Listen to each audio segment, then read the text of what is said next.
Hello बच्चों, let's see this question. In this question there are two list, list 1 and list 2. List 1 में कुछ complex ions given है और list 2 में इनसे रिलेटेड उनके मैग्नेटिक मोमेंट गिवन है. इन्हें हमें मैच कराना है.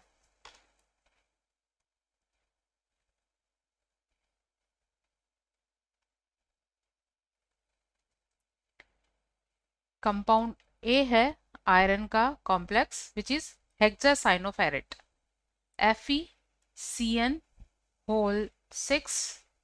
चार्ज है इस पर 3 माइनस. यहाँ आयरन की ऑक्सीडेशन स्टेट कैलकुलेट करेंगे. इसे हम x एज्यूम कर रहे हैं. CN लिगेंड पर -1 चार्ज होता है. इनका टोटल नंबर 6 है और इस पूरे आयन पर -3 चार्ज है. सो यहाँ से x इक्वल वैल्यू आती है +3. मतलब आयरन +3 ऑक्सीडेशन स्टेट में है और +3 ऑक्सीडेशन स्टेट में इसका इलेक्ट्रॉनिक कॉन्फ़िगरेशन इस तरह से होगा. इसके 3D ऑर्बिटल्स में 5 इलेक्ट्रॉन होंगे और ये 5 इलेक्ट्रॉन्स, क्योंकि जब कॉम्प्लेक्स फॉर्म करता है एक ऑक्टाहेड्रल कॉम्प्लेक्स, तो ये d ऑर्बिटल दो सेट में स्प्लिट हो जाते हैं, T2g एंड Eg. T2g में 3 ऑर्बिटल्स होते हैं एंड Eg में 2 ऑर्बिटल. T2g लोअर एनर्जी पर होता है और Eg हायर एनर्जी पर. इन 5 इलेक्ट्रॉन्स को हम इन T2g एंड Eg ऑर्बिटल्स में फिल करेंगे. लेकिन क्योंकि यहाँ पर जो लिगेंड है CN लिगेंड, ये एक स्ट्रोंग लिगेंड है. कैसा लिगेंड है? Strong ligand. और स्ट्रोंग लिगेंड की प्रेजेंस में crystal field stabilization energy value काफ़ी ज़्यादा होती है which is greater than pairing energy. Electron की इन T2g ऑर्बिटल्स में पेयरिंग के लिए रिक्वायर्ड एनर्जी से ज़्यादा एनर्जी इसमें रिलीज होती है. तो यहाँ होगा क्या, यहाँ पहले हम एक एक इलेक्ट्रॉन फिल कर देंगे, देन इलेक्ट्रॉन की पेयरिंग हो जाएगी. तो यहाँ 2 ऑर्बिटल्स में इलेक्ट्रॉन की पेयरिंग हो गई है और एक ऑर्बिटल में अनपेयर्ड इलेक्ट्रॉन है. तो यहाँ कुल मिलाकर एक अनपेयर्ड इलेक्ट्रॉन है और अनपेयर्ड इलेक्ट्रॉन की वजह से इसमें मैग्नेटिक मोमेंट होगा. And number of unpaired electrons को रिप्रेजेंट करता है और इसकी वैल्यू है यहाँ 1. और नंबर ऑफ अनपेयर्ड इलेक्ट्रॉन के बेसिस पर हम इनका मैग्नेटिक मोमेंट कैलकुलेट कर सकते हैं. मैग्नेटिक मोमेंट जिसे म्यू से रिप्रेजेंट करते हैं, इसको कैलकुलेट करने का फॉर्मूला है n into n plus two unit है बोर मैग्नेटन. अब क्योंकि नंबर ऑफ अनपेयर्ड इलेक्ट्रॉन 1 है, then 1 into 1 plus 2 is equal √3 और ये वैल्यू होती है 1.73 बोर मैग्नेटन. तो यहाँ फर्स्ट कंपाउंड पर मैग्नेटिक मोमेंट की वैल्यू है 1.73.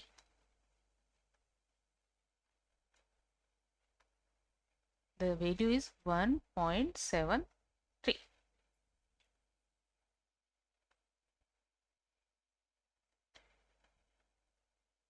B compound. बी भी आयरन का एक कॉम्प्लेक्स आयन है विच इज हेक्साएकोफेरस.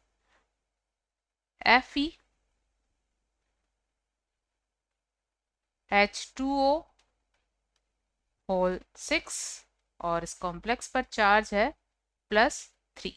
तो यहाँ से हम Fe के लिए x की वैल्यू ऑक्सीडेशन नंबर कैलकुलेट करेंगे. Oxidation number of Fe is equal +3.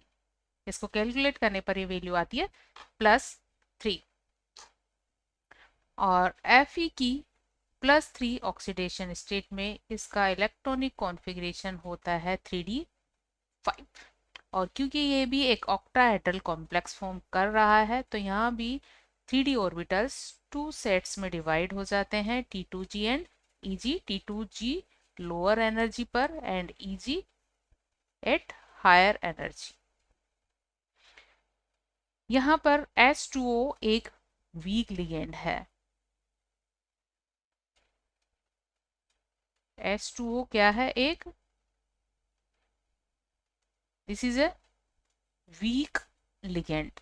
और अगर लिगेंड वीक हो तो उनके लिए CFSE crystal field stabilization energy की वैल्यू कम होती है, कम रिलीज होती है पेयरिंग एनर्जी से। पेयरिंग के लिए रिक्वायर्ड एनर्जी से अगर CFSE की वैल्यू कम हो तो इलेक्ट्रॉन्स की ऑर्बिटल्स में पेयरिंग नहीं हो पाती और ये इलेक्ट्रॉन्स EG में भी चले जाते हैं। तो इस तरह यहाँ हमें 5 अनपेयर्ड इलेक्ट्रॉन मिलते हैं। कितने मिलते हैं? n इजिकल 5 मिलते हैं। तो म्यू इज इक्वल होगा 5 into 5 plus 2 is equal root 35 and this value is equal 5.92 Bohr magneton. तो कंपाउंड बी के लिए ये वैल्यू है 5.92 बोर मैग्नेटन।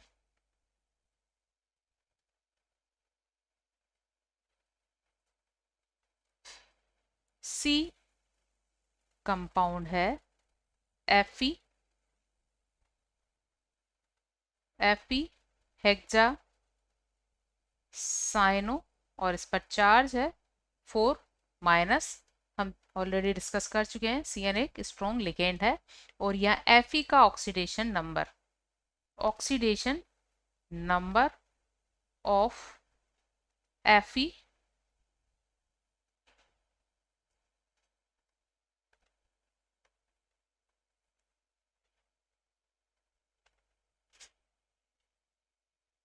Fe is +2। तो Fe की +2 ऑक्सीडेशन स्टेट में कॉन्फ़िगरेशन होगा 3d6। ये भी एक ऑक्टाहेड्रल लिगेंड है और इसमें भी d ऑर्बिटल्स की स्प्लिटिंग T2G एंड Eg में होगी। T2G लोअर एनर्जी पर एंड Eg हायर एनर्जी पर। अब क्योंकि Cn एक स्ट्रॉन्ग लिगेंड है, Cn क्या है? Strong ligand.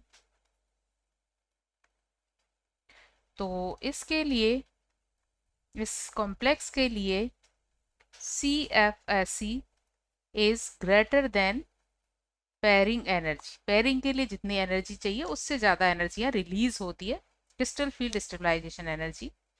तो यहाँ क्या होगा? यहाँ इलेक्ट्रॉन्स की पेयरिंग हो जाएगी इस तरह से और यहाँ कोई भी अनपेयर्ड इलेक्ट्रॉन नहीं होगा। यहाँ n इजिकल 0 है, इसलिए म्यू इजिकल भी क्या हो जाएगा? 0 फॉर द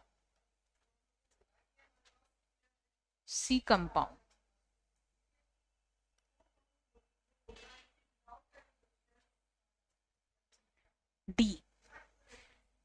डी कंपाउंड भी आयरन का एक कंपाउंड है, हेक्साक्वो FeS2O 6 and 2 plus charge.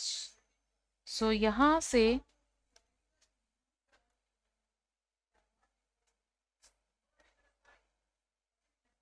Oxidation number of Fe is equal +2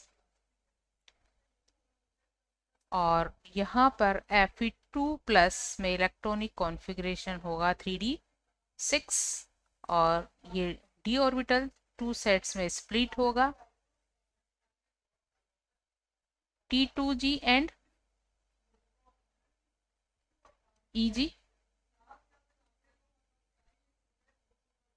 T2G lower energy पर, Eg हायर एनर्जी पर। यहाँ 6 इलेक्ट्रॉन को हम फिल करेंगे क्योंकि H2O क्या है? एक वीक लिगेंड है और इसके लिए CFSE की वैल्यू काफ़ी कम होती है पेयरिंग के लिए रिक्वायर्ड एनर्जी से। इसलिए यहाँ पेयरिंग डिपेंड करता है नंबर ऑफ इलेक्ट्रॉन के बेसिस पर, होगी या नहीं होगी। तो यहाँ 6 इलेक्ट्रॉन फिल करने हैं। तो इन 5 ऑर्बिटल्स में हम पहले सिंगल सिंगल इलेक्ट्रॉन फिल कर देंगे।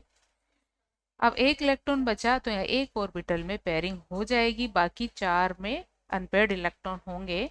So here n is equal is 4, then mu is equal root 4 into 4 plus 2 is equal root 24, and this value is equal 4.9090 Bohr magneton.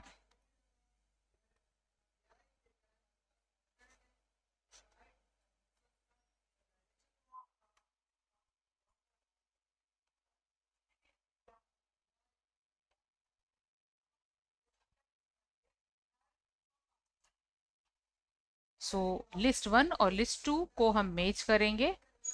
First compound के लिए ये वैल्यू है, एक अनपेयर्ड इलेक्ट्रॉन के लिए ये वैल्यू होगी 1.73। सेकेंड कंपाउंड के केस में